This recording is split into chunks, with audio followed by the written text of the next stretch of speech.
One of our regular team members at RMSO has joined us for a podcast to discuss Bigfoot expeditions he has been involved with. Mike Hansen has helped search for Bigfoot in Yellowstone Canyon, Dry Fork Canyon, Red Cloud Canyon, Granddaddy Wilderness. He has even been on an expedition to the border of Idaho and Montana searching for the infamous deadly Bigfoot encounter with Bauman and his trapping partner. One of the most interesting Bigfoot experiences I have been with Mike on is the night into Sasquatch Canyon.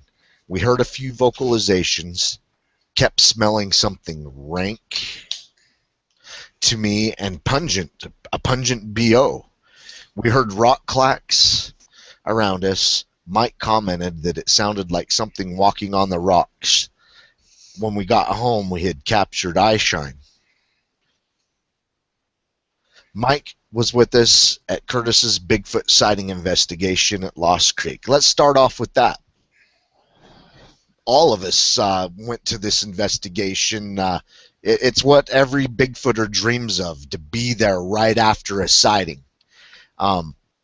It wasn't as soon as I wanted to get there. We were notified the night of the sighting, but it took 3 days after the sighting to coordinate a group of us to go in to investigate the Bigfoot sighting at Lost Creek.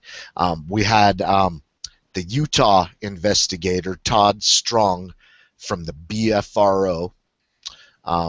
We also had Clint Richens, who had his own Bigfoot sighting in Utah, and he's the one that headed up the investigation. He coordinated us, the Rocky Mountain Sasquatch organization. We had 4 members show up, and then BFRO had 1 member, and then Clint Richens, that coordinated all this, showed up, and then we had the witness.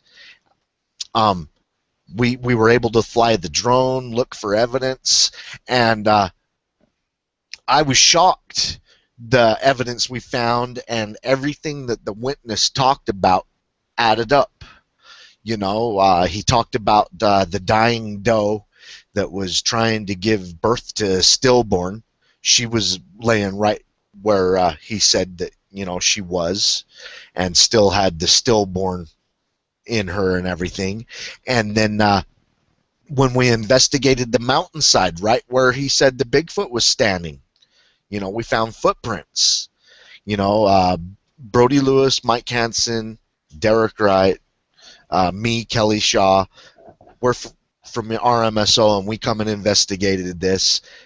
Todd Strong, Clint Richens, and then Curtis. We're not going to give his last name. Most witnesses want to stay anonymous, but we all know who he is. And I mean, how did you guys feel about that location? And you know, do you guys think the witness was being forthright, and what we found matched what he was talking about? I do. Are we on? We're live. Absolutely, we're on. Okay, yeah. I believe you did. Yeah, we went all up in there. I mean, why else would you contact somebody you don't know? Have them come up there, come get you, take time off of work, go up in there and everything like we did. You know, he was serious as a heart attack about it. We went through it all, did all the pacing off, did the measurements, all that stuff, and it's liable. I'm with Mike 100% on that. I think the guy was being absolutely legitimate about the entire encounter. What makes it so much cooler for me is, I mean, and it should go for all 3 of us in this case, is this is a place that, oh, we used to go up there crawdad fishing and hanging out all the time growing up. So, you know, this is another one of them locations. It's almost like a back door or a backyard to us because of how much history that we have in this location. And for something like this to happen right there, I think is just extremely cool. So we found footprints. You know, there was evidence, you know, not only just a couple footprints, we found a lot of actual tracks and evidence that this animal was in fact there. And even some of the footprints came from literally tracking down through the bushes looking for where, at least that's what I was doing while I was going up that hillside looking for tracks, was looking for just the disturbed bushes, like something had actually been moving through here. And it led me not only to a footprint, but a handprint side by side. I was going to say So, it was real steep going up through there. We were finding handprints too. Yeah, that's what sold it to me was the handprints. If someone's gonna hoax something, you expect the footprints, but then the handprints, and the handprints were in places that when I'm climbing a hillside, I'm going to be putting my hands down because it's real steep. And they were in proportion to where the feet were. And I'm just like, this dude's story rings true. In my gut instinct, you got to listen to your guts when you're talking to a witness. My guts were telling me, this guy's not fibbing. And then when we started finding evidence to back up what he was saying, and on these really steep sections and stuff where, you want that little extra help, and it's convenient. It's convenient to put your hand down in these places, and that Bigfoot was putting its hands down. And, this is the second time we've been able to measure handprints in proportion to the footprints, and they were similar to me, when Brody and I found those handprints up the mountainside in Sasquatch Canyon and stuff when we were tracking those two sets of footprints, and we kept finding it was putting one hand down and everything. What I noticed is on the hand to a human, in proportion to a human, the thumb is a little bit fatter and a little bit stubbier than what a human would be. And that's the first thing that jumped out at me, on that mountainside was, hey, that thumb is a little bit short and a little bit stubby in proportion to that gigantic handprint. And that was right then and there, it hit me, it's like, this really happened to Curtis. Curtis saw this Bigfoot up on this mountainside when he come to help out this dying doe. He tried to save the doe's life, and after she had expired from the stillborn that had been in her, that had probably died 3 days prior, after she had expired, and he was comforting her and stuff, something drew his attention up on the mountainside, and there stood a Bigfoot watching them. And I personally think, I don't know about you two, but I think that the cries and the screams that the dying doe that brought Curtis to it to help her, I think that brought the Bigfoot in also.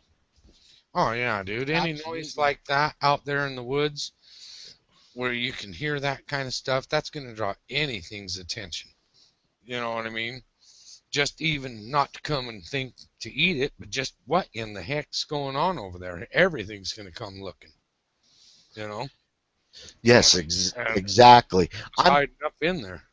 I'm showing pictures in the background of our expeditions to this location where Curtis saw his Bigfoot sighting. So, let's just talk about the subject, and I'll go through some photos in the background. This is back when me and Mike, like our second time up there, we found a cave, and this expedition we hiked up to the cave. I don't know what it is about caves and Bigfoot, but you feel like that Bigfoot probably hunkers down in a cave, especially when it gets cold and in the wintertime. So I don't know, when you see a cool cave and a Bigfoot sighting hotspot, or I'm not going to call this a Bigfoot sighting hotspot.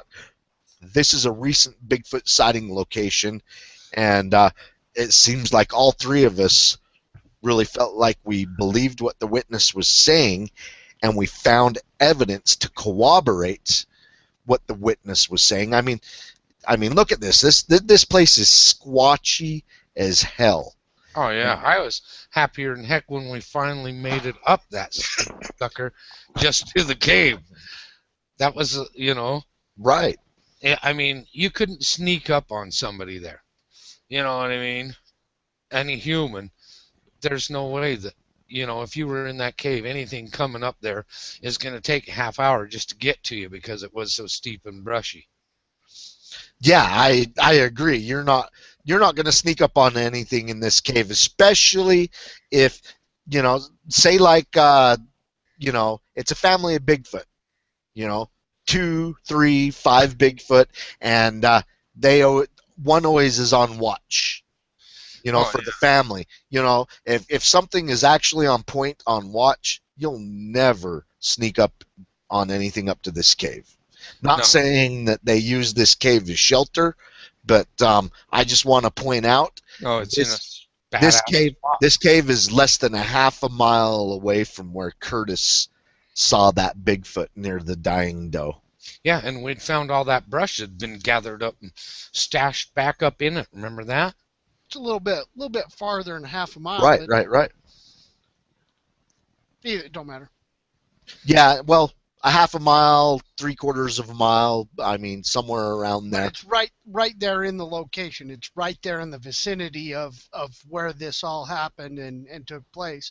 I need to mention because I didn't see any pictures that you pulled up of it, but this this expedition is also when you pulled that suspect something or other standing back into the bushes that you picked up off of your camera.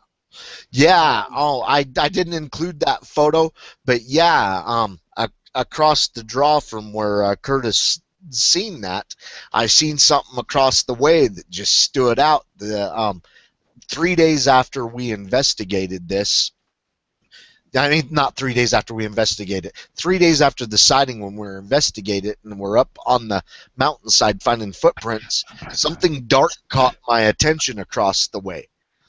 And my camera is actually at times better than a pair of binoculars. I mean, I can zoom in on this with this camera 200 times, and the pair of binoculars that I own zooms in 40 times. But on that particular day, the sun was over my shoulder and behind me, and I was having a hard time making anything out on the screen, even though it zooms in better than my binoculars. And I zoomed in on a black figure across the way, and looking in my viewfinder, kind of blinded by the sun behind me and everything, I didn't think it was really significant. And then I had viewers saying, that looks like a Bigfoot, and it really stood out in the background, like from the waist up of a Bigfoot that had to have been 10 feet tall if it was really a Bigfoot. I don't know if it was. It probably wasn't, maybe it was an illusion of light and shadow, but it really stood out.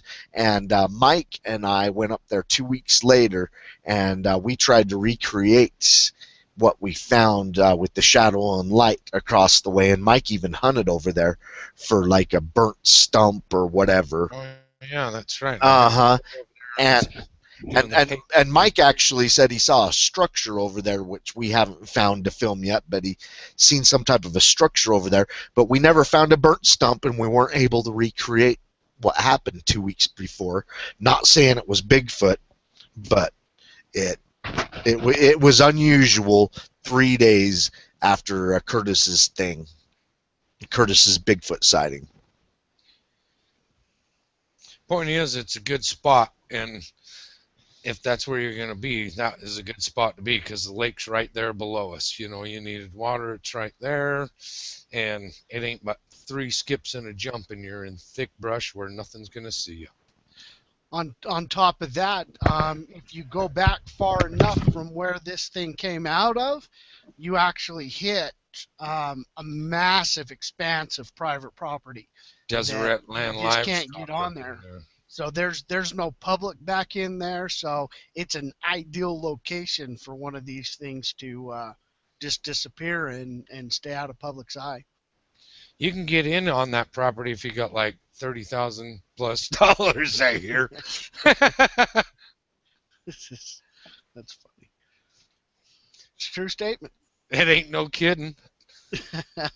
Unless you draw out somehow on there to get in there for deer and elk, or you're a guide for them, Yep. you know. And But even you're in the never going to public, cover that country. even in the public, or even in the public areas that are out there, they shut that place down. They shut gates down and close it down at 10 o'clock at night. So, even the Yeah. entire night you can't be up there anymore. So, Yeah, they made that all into that state park now, and gates are closed at 10. yep, yep.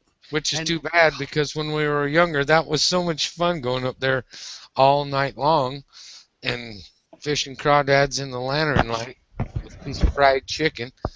And how many yep. times were we camping out there and hiked clear up through all that stuff? And we know what it's like up in there. Oh yeah, Oh that yeah. place was just a trip. I mean, that was one of our favorite camping spots for so many years when we were young kids, high school kids, and after high school and everything. And then when we followed Curtis to this place, I'm like, no way.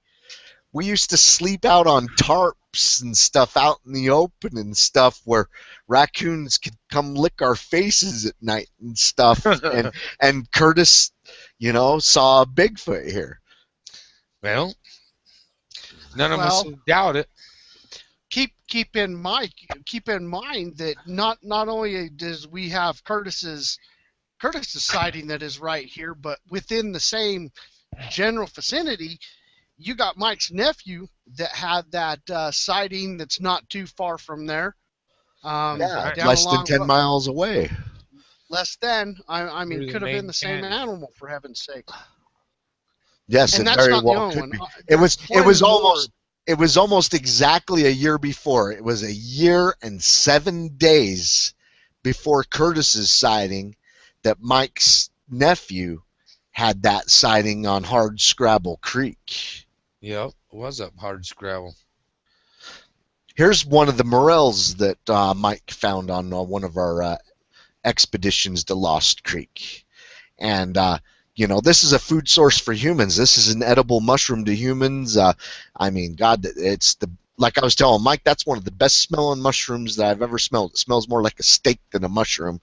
And Mike picked a bunch of these and went home and sauteed them up and everything. But yeah, the next time we find some of these, I'm gonna make him hand some over because I want to try one. Don't be telling them all our spots. What are you doing that, man? What are your secret asparagus hunting spots? Uh-huh. That's funny. It was cool. Excellent. Well, that was. I mean, we're keeping an eye on Lost Creek. We have to. A Bigfoot sighting less than 2 years ago there, about a year and a half ago there, and we've probably been back about a half a dozen times. We've tried to get in there twice this winter, and still too much snow. We tried last weekend, and we really want to keep a close eye on this location. It was one of our favorite places to camp when we were in high school. Recent Bigfoot sighting. Why wouldn't you keep an eye on the place? And I would like to talk about the eye shine that we found in Sasquatch Canyon when I was with Mike. We do some night hikes in Sasquatch Canyon, and we do dozens and dozens of day hikes. But whenever I take Mike in there night hiking, he's like, turn off the lights, turn off this, turn off that, let's hunker down, let's listen. And one of the nights I was back in there with him, we heard some vocalizations. Sounded like something coming close to us, close enough that we could smell it.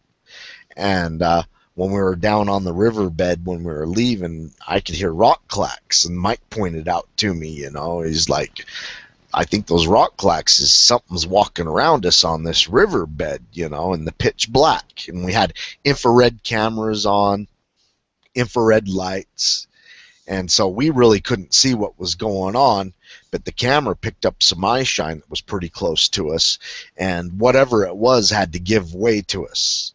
It's steep on both sides of that canyon. Yeah, it's very narrow. And whatever it was had to give way to us because Mike was in the lead. Mike led us right to where the eye shine was. I mean, we didn't see it with our own eyes, but the IR lights and the reflection off the eye shine to the IR camera, it picked it up. So a couple of days after the hike, when I was going over the footage, I'm just like, oh my gosh, that's kind of creepy. We were smelling something that had that Bigfooty BO. We were hearing vocalizations.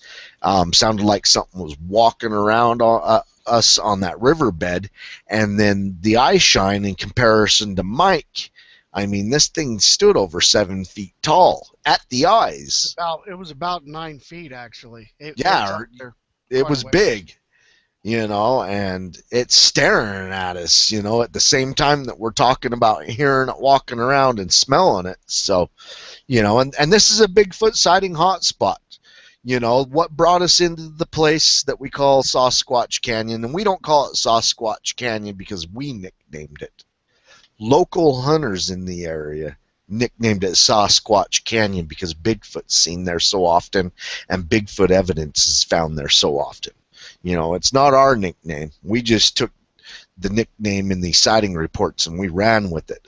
But we were in the area to investigate a 77 sighting location in 2012, and on our third expedition into this place, we found footprints. And, you find some Bigfoot evidence in a place where people seen Bigfoot, you tend to return. And this is, a year after, and we're smelling something that smells like Bigfoot. We're hearing vocalizations that, sound like Bigfoot. And in the general vicinity, we're finding footprints that look like Bigfoot.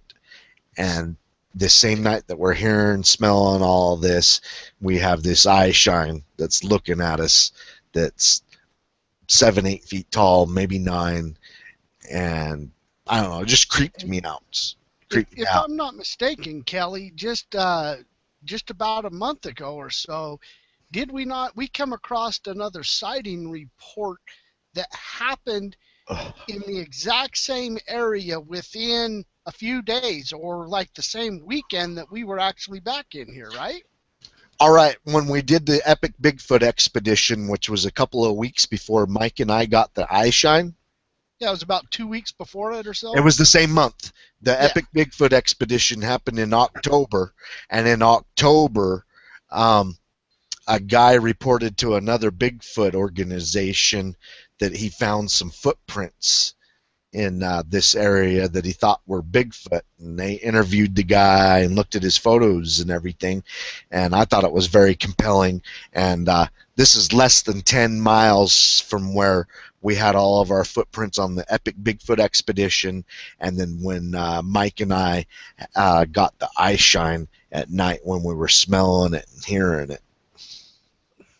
I just wanted to point that out just because that was just a complete total external source that kind of corroborates the same thing that we're coming across in the same location. So yeah, and something else I want to point out is we were back there in September of this year. A rancher from the area that knows that we're hunting from Bigfoot in the area, he got a hold of us.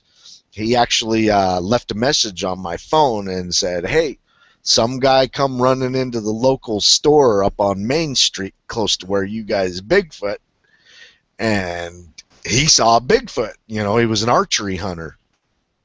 And so all of us headed out there the very next day, 2 days after this Bigfoot sighting that happened. We headed out there, and we went and collected our cameras at nighttime to move the cameras closer to the Bigfoot sighting area. And we actually went out and got our cameras at night because we got up there after dark, and we usually don't hike unless it's a full moon night, to help us out. But because we needed to get the cameras moved as soon as possible, we hiked during a no moon night for the first time, and we got eye shine that night too. Yep. So that was pretty crazy. The eye shine video clip that me and Mike got. I'm gonna see if I can go find that so the viewers can see what we're talking about. If you guys can't make out the video very well, just go to our YouTube and look up the Eye Shine October Sasquatch Canyon Expedition. It'll be on there. Let's see. Do you guys see the video? Yeah. Yeah, it's playing. Can you hear it? I don't hear it. Can't Okay. hear it, but well, we're seeing it, which is fine. Seeing it's just fine then. I got a breakdown of this one too, and there's Okay, here comes the eye shine, you guys. It's over Mike's left shoulder here, coming up, staring at us. right there. You guys see the eye shine? Just starting. And keep in mind, before this eye shine happened, me and Mike were hearing vocalizations. We also were saying, God, you smell that skunky body odor smell? Oh yeah, it was like. And then we heard the rock clacking. And Mike, I was like, Mike, you hear that rock clacking? And he goes, yeah, it sounds like something's walking away from us on the river rocks. On the cliff rocks. Because that's right out of that bottom. Well, rock cliffs. That's right where that Lookout Canyon is what we call that. That's within 30 yards of straight up that mountain, straight up that hillside is where it could go. So, and there's really nowhere else it could have gone. I mean, it full on had to give away and head towards that Lookout Canyon, which, again, we've actually come across at the bottom of Lookout Canyon. We found another handprint that size-wise and the look matched up with some of the other handprints that we found as well. About 11, 12 inches from tip to bottom of the palm with the squared out, flat kind of thumb. That was at the bottom of that Lookout Canyon that we ran, and it looked like something had come down out of that canyon and just put their hand down on the side hill, kind of stopping itself, when it got to the bottom of the actual little ravine or the little canyon coming down there. Just pointing that out that, there's evidence of activity of that thing coming in and out of right there. Right, and I just want to show people that type of physical evidence that's coming out of this Sasquatch Canyon. This is about a mile from, where me and Mike had the eye shine and everything, but this is a 19-inch footprint right here, and this is before we casted it right here. Oh, yeah. This is the one that we found in the 77 sighting location that's just a few miles from here, and we think that we just come right up on this one. I mean, we heard the thump in the riverbed that shook the ground before we found this footprint that sunk in about 5 inches. And then this is one. This is a footprint that we found about 3 months after Mike and I had the eye shine experience. After it snowed, it looks like the Bigfoot was sidestepping across the small canyon from mountainside to mountainside before it went up. And that's only a few hundred yards away. Yes, this is very close to where it happened. That is true. That was a good spot, and we went up there right at a good time. And then this is the structure at the 77 sighting location. And when I first started Bigfooting seriously in 2007, I didn't really believe in Bigfoot structures or anything like that. I had a stereotype of Bigfoot that's just been blown away from all the findings that I've had. But anyway, we found this structure within about 600 yards of the 77 sighting location, and we started to find that in a lot of Bigfoot sighting hotspots, we'll find some of these structures. And let's just to point out, just sorry to jump in there, Kelly, but go ahead. That last eye shine that you're just talking about, that we just had last spring or last Fall. fall Uh-huh. in September, right here. It Yep. was just to the just to the right hand side of this image that you're looking at is where that actually happened. Yeah, it was probably within 20 yards of this structure that we got that eye shine. Yep. And we And could we hear, heard that we sucker growl. heard something moving around us for quite a while. I mean, it crossed the river just out of eyesight from us, and we also heard it Heard moving that around the deep forest. growl Oh yeah, while we were up there. it growled at us after on camera after we captured this eye shine. But yeah, that's the structure. And you know, after a couple of years of finding structures in Bigfoot sighting hotspots, Jenny, you know, said, "Hey, let's start GPS map overlaying these, you know, and see if we can make a connection." And you know, it seems to us that these may be territorial markers on the edge of territories. They usually encompass a water source and a great food source and so forth. And here's some of the food sources in the area. I mean, here's some acorns. They're still a little bit green. And then here's some of the ancient Indian paintwork that we're finding. I mean, in comparison to a lot of figures in the area, this one has very large feet. Not saying that it's a Bigfoot. I've talked to some archaeologists and stuff that say large feet in certain Native American tribes means significance of importance. So, and then this looks like it has horns, but may have been a warrior with 2 feathers and large feet because he was a very important warrior.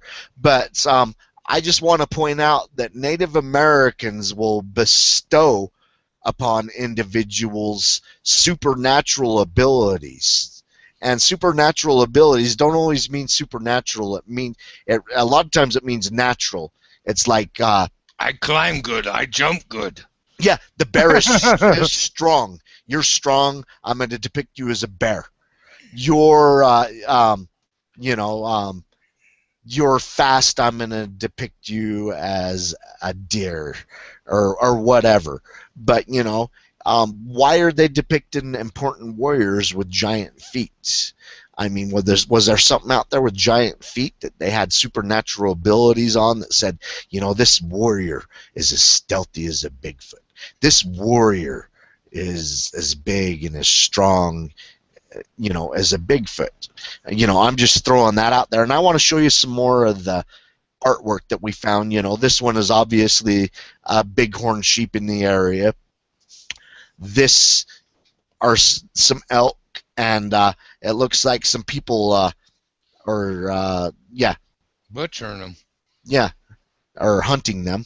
Mm-hmm. And then Mike found these. The expedition, I've never seen these before, and Mike, these showed up very well. They were the paint is worn away and hard to see, and I think we got lucky and we got really good light situation to where this picks up on the camera.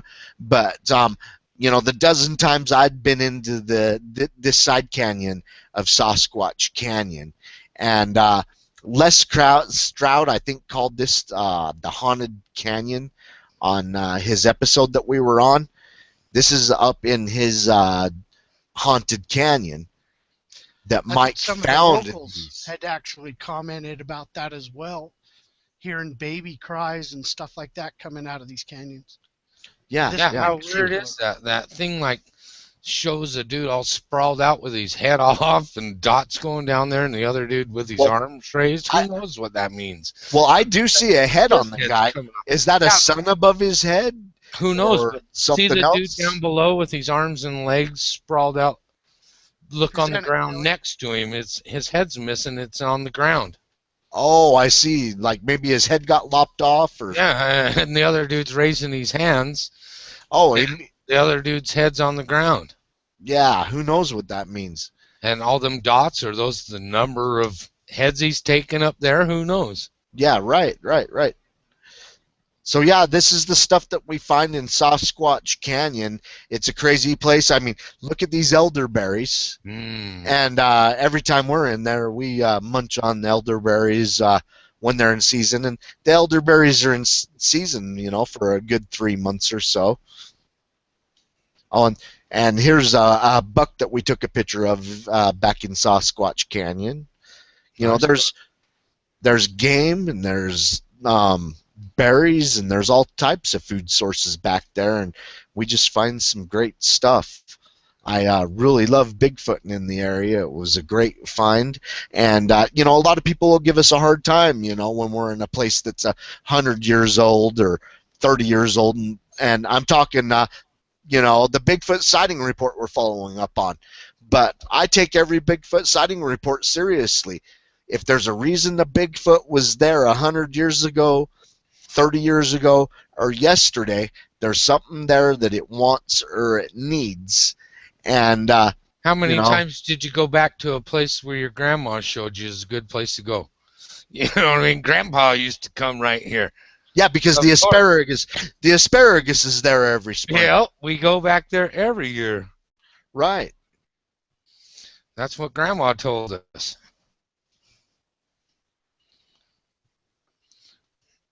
You're cutting out, Kel. I don't hear you. Yeah, I am. I need to go stop a video that's going on in the background. All right.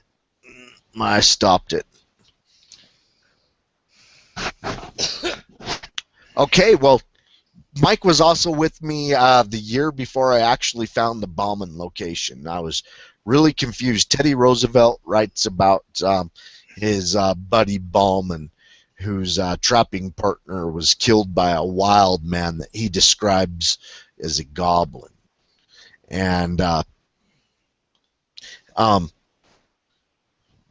story's intrigued me since I was about 8 years old. You know, our former president writes about it. He thought it was important enough to write about it and talk about it. And, you know, there's also been a few shows about it. And after investigating the area, I started realizing, you know, these people that done the shows, that done the reenactments, they didn't go there. Nobody's been there. And then I started searching for it, and I always knew that I was getting close but not quite there. And even the year that I took Mike, you know, I was like, what the hell? Me and Mike, you know, we got about 20 miles from the location, and, you know, it's like, what the hell's throwing me off? Well, they changed the name of a river since 125 years ago. And there's another river in the close vicinity that has a similar name. So I just thought, you know, Teddy's got it wrong. This is it. You know, and so I was using that to find it along the Montana-Idaho border. Well, once I, you know, after Mike and I went there, I figured out, oh my God, you know, this is what the river is. And once I figured out the real river name, it took me right into the valley where it happened, and it's exactly as they described. You know, it's beaver habitat. They were beaver trappers, and you know, there's all kinds of creeks and beaver dams and beaver lodgings, and it's, I don't know, it's a paradise for it. So it hasn't changed much because it's a national forest along the border, the Bitterroot National Forest, and I was really happy to find it this year because I truly believe out of any television show that's covered this, out of any Bigfooter that's ever talked about it, so far, RMSO's been the only ones to go in there, camp, look around the area. Now that we found it, you know, and we talk about how we found it, you know, it's pretty easy for everybody else to figure it out. So I'm sure other Bigfooters will go in there, but, you know, it was nice to find it. And, you know, before other Bigfooters actually put two and two together and start going Bigfooting, we're going to spend some time in there looking around for Bigfoot. I love aggressive Bigfoot sighting locations because I think the aggressive Bigfoot is the one that's going to come in close, and we're going to get some footage of it out in the open, or it's not even going to give a crap about our game cameras, and it's going to go in and, you know, maybe rip a game camera off of a tree and toss it, and hopefully our SD card survives so we get the footage. I just love Hopefully places we can like find that. it again. We're That's right. heading back there. We do got plans for this summer sometime. Yeah. We actually have plans to go to a lot of aggressive Bigfoot sighting places this summer. We usually don't talk about our plans because we don't want people to stick it to us if, something changes and we don't actually make it to a place that we've been planning on. We don't want to disappoint anybody, but we're going to get to some great Bigfoot sighting locations this summer. One of the things I want to talk about is Trey's Bigfoot sighting up on Monte Cristo. Monte Cristo, there's 6 Bigfoot sightings up on the top around some springs, up at 9,500 feet. And we watch the place really close. We keep game cameras around because 3 of the people I know personally, and I know you guys know some of them too, but this summer Trey had a sighting, and me and Mike come in a couple of days after Trey's sighting, and right where he's seen it, we see this deep, nearly 14-inch long footprint by 7-inch wide, and it was just crazy. I'm like, you guys camped up there between these springs because it is a Bigfoot sighting hot spot, and then you guys have Bigfoot activity on July 4th. It was actually July 4th that all of this went down. 4th of July, yep, absolutely. So what happened, Derek? Well, that's just coming in there, coming in there late at night, after spending an entire day out on Bear Lake.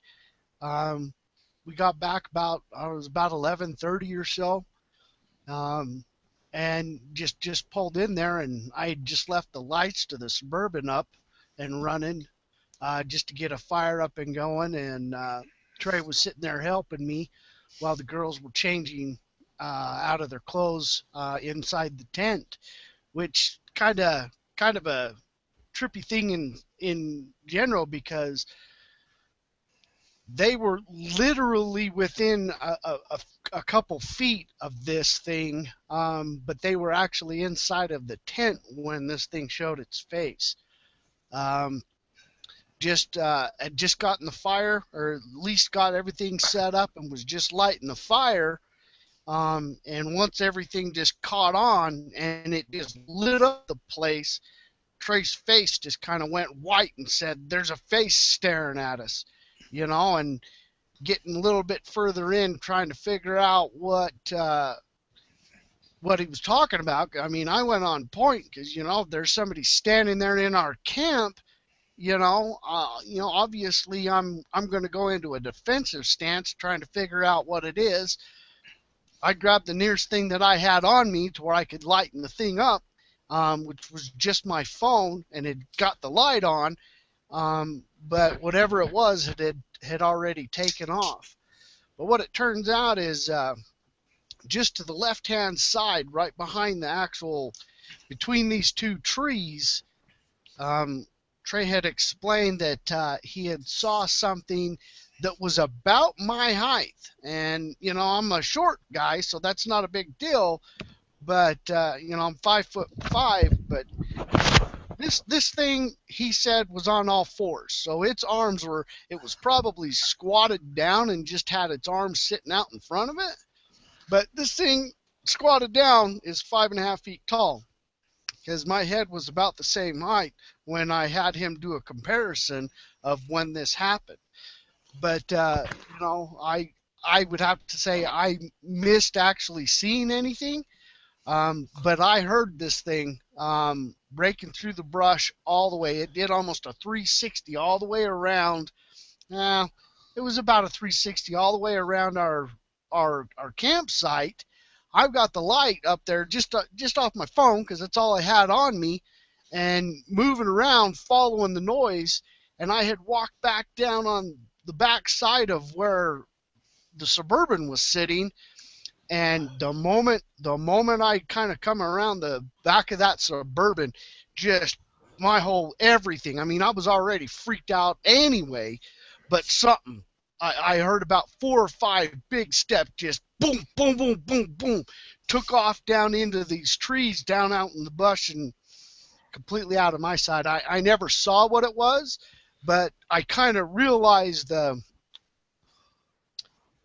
I don't know, kind of in my opinion, it was almost a stupidity. The moment I walked around that backside of that, what am I going to do? Smack this thing with the cell phone? You know what I mean? I was like, what the heck am I doing? So I kind of backed off at that point in time, and wasn't going to chase after it. I mean, I had an entire family, kids and girls sitting there behind me, so that's pretty much the encounter in itself. I wish I would have got eyes on whatever this was, but it was big, left a 14-inch footprint right there behind the actual tent, and caused a hell of a lot of noise. Is pretty much my point of it. So I guarantee you Trey's going to have a visual of that face staring at him for the rest of his life, and I know how that feels because I have that image of back when I was about 10 years old that has never gone away. Well, I just want to be honest with you. When I first heard the story, I'm like, okay, Trey's been Bigfooting with us for about 2-3 years, and he's in a crazy spot. I mean, out of all the places that I've Bigfoot, where you guys were that night, it's the most I've ever been freaked out. I had a bear come up and crap right by my tents. Had a wolf run right up to me and Jenny and stuff at a different time up there. And I've had a lot of sleepless nights in the tents. You know what? Now we know who stole the flag when we went out with the Boy Scouts and could never find it. A troop of 30 fucking kids couldn't find the damn flag. Now we know why. Bigfoot come in and stole our flag. You remember those nights, right? Steal the flag. And so anyway, it out in the woods. I'm thinking that he's letting his imagination or whatever get the better of him. You guys get a hold of me and stuff, and it's like, hey, I think Trey's seen a Bigfoot and this and that, and it's up at this crazy place, and because of the remoteness and the wildlife, it's really tripped me out up there. A lot of times I feel like I'm being watched. We get a lot of wood knocks. I don't know if you guys had wood knocks that night or that weekend. Right. The night before, we actually had some wood knocks going on. So, yeah, absolutely. So Mike and I show up a couple of days after it happened, and you guys, because it rained that next morning and all the next day, you guys actually left your camp there so that the tent could dry out and everything, and we come back and the tent's still set up, everything's exactly it was. You guys got rained out. You guys really couldn't check for physical evidence, and I go back to where the Bigfoot was standing, and there is a 14-inch footprint that is sunk in an inch. And you know what? I weigh 200 pounds, and I wasn't sinking in at all. And that's just a couple of days after a rainstorm, and this thing had sunk in, and so I just thought that was crazy. And so all my doubts about what Trey saw, I threw them out the window. I'm like, here's a footprint right where he said it was standing. Yeah, exactly where he said it was standing. I mean, that's crazy. And me not being able to sink in, this little 12-year-old kid did not go back there and stomp in a footprint where he said he saw a Bigfoot, and you guys got rained out. I mean, you guys, pretty much got ready in the tent, ran into the vehicle, and left. It did nothing but rain for 2 days after this happened. Keep in mind that that whole sighting actually had taken place prior to the rain.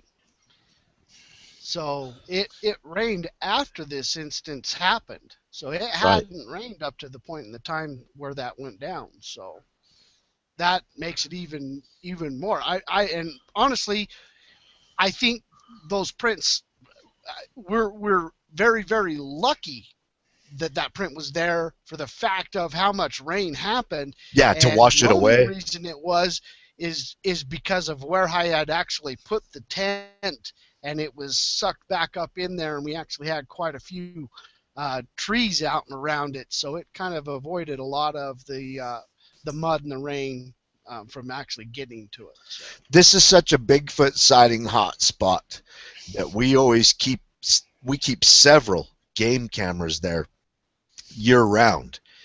I mean, all winter long. We can't wait to get back up in there. It's such high elevation that it'll probably be mid-June, the end of June, close to July, before we can get back up there again and service these game cameras that we serviced the last time, the end of October. But I mean, there's so many people that I trust. I know so well. I know if they're fibbing, that have had Bigfoot sightings there. My stepdad, one of my previous bosses at a job. As a matter of fact, I worked for this guy for 12 years. The subject of Bigfoot never come up between us. Of course, it's at work. You know, we're not going to talk about Bigfoot. The boss doesn't want me to think he's crazy, and I don't want him to think I'm crazy. But you know, several years after I quit working there, you know, I'm going through Bigfoot sighting reports, and up on Monte Cristo, there's this Bigfoot sighting by an elk hunter, and he gave his full name on the Bigfoot sighting. And I'm like, what? I worked for this guy. You know, so I get a hold of him, and I'm like, was that you? He's like, yeah, you know. So, you know, him, a brother-in-law, stepdad, people that I trust and know, have no reason, you know. And as a matter of fact, you know, one of them didn't even tell me about his Bigfoot sighting. I found out about it on a BFRO website. And then, you know, 3 other Bigfoot sightings reported there. And then Trey has one.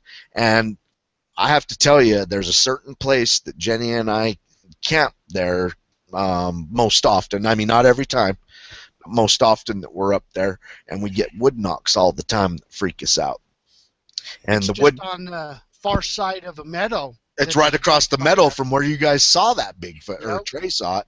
But yeah, the wood knocks happen in response to stuff we do, and you know, you'll chop a piece of wood and then bam, it'll wood knock out there, or you'll close the door of your car and bam, it'll wood knock out there. And like one time, I pounded in a stake to the tent. You know, I pushed it in all the way with my foot, and it was just barely hanging up, and I got down on my hands and knees, and bam, I knocked it in, you know, with the back of my hatchet, and then I stood up.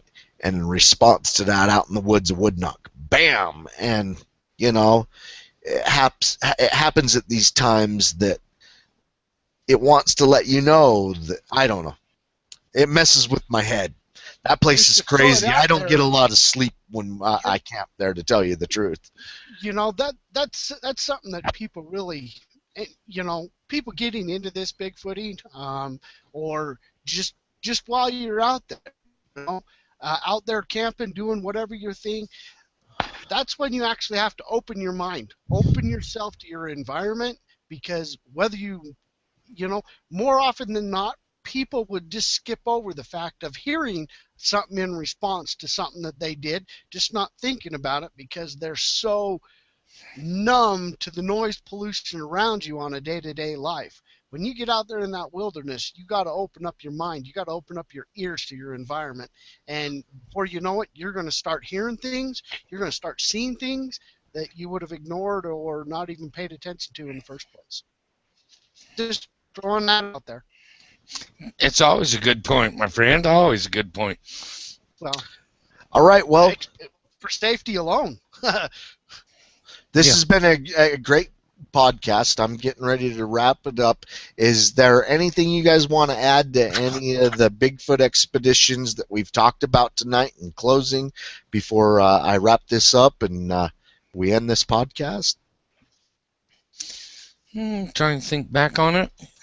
On the Eyeshine one, that night when we went up there and when we did shut everything off, just like Derek was mentioning, when you shut everything off and you sit and just listen, open up all your senses to everything, that's when you can actually pay attention. You can't be looking down at stuff and gibbering away. And it's when we've sat there where we've gotten a lot of some of our best evidence that we couldn't get on tape, because then we'd have been paying attention to that. So it's not like we're sitting out there the whole time just shit pointed in the air or nothing. We're actually taking time and sitting out there and observing, taking actual scientific research and spending the time to do it. What? I watch a lot of Bigfooters, and they seem to sit at camp when they go on Bigfoot expeditions. They sit at camp and they stroke each other's egos. That's what I like about you guys. We don't sit at camp and stroke each other's egos. We get out there, we look around, we try to find Bigfoot, and there's nothing egotistical about it. We find it, we don't. We're having a good time. We're buddies out there looking for Bigfoot. Yep, and you got to spend the time. You ain't going to find anything if you're not out there actively searching. All right, well, in closing, I hope you guys enjoyed our podcast. We're going to do more of these in the future with team members like Mike Hansen. He's a team member of Rocky Mountain Sasquatch organization. We'll have guests from other Bigfoot organizations that we deem worthy. We're not going to get any couch squatchers on here. We want to get the real deal. If you see someone on here, there are actually people that go hike around and look for Bigfoot. I hope you enjoyed our podcast. Keep on watching. Because we're going to keep on squatching. That's right.